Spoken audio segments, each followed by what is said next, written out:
Check dam మునిగిపోవడం జరిగింది.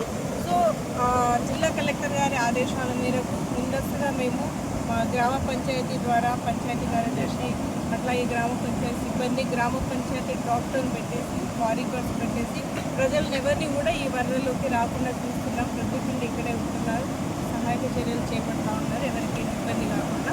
అట్లాగే ఇక్కడే కాకుండా ఇంకా మనకు మండలంలో ఒక కోరన్ల గ్రామం వెళ్ళే దారిలో తర్కపల్లి దగ్గర చెక్ డ్యామ్ ఉంటుంది. అట్లాగే చల్వల్ గ్రామంలో సంగంపల్లి సోమన్పల్లి మధ్యలో, తర్వాత గుల్లపేట చెక్ డ్యామ్ వద్ద, అలాగే తిమ్మాపూర్ వెళ్ళే దారిలో కూడా ఉన్నాయి. అక్కడ కూడా ముందస్తుగా మేము గ్రామ పంచాయతీ సిబ్బంది చెప్పి జాగ్రత్తలు చేసుకోవడం జరిగింది.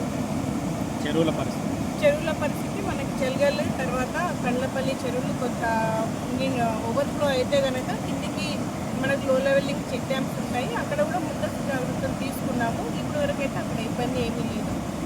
సో కలెక్టర్ ఆదేశాల వరకు ఇదంతా కూడా క్లియర్ చేయించడం జరిగింది. మొత్తం నాచు ఉండింది, టెంట్ ఉండింది, అంతా కూడా జేసీబీ పెట్టి క్లియర్ కూడా చేయించడం జరిగింది.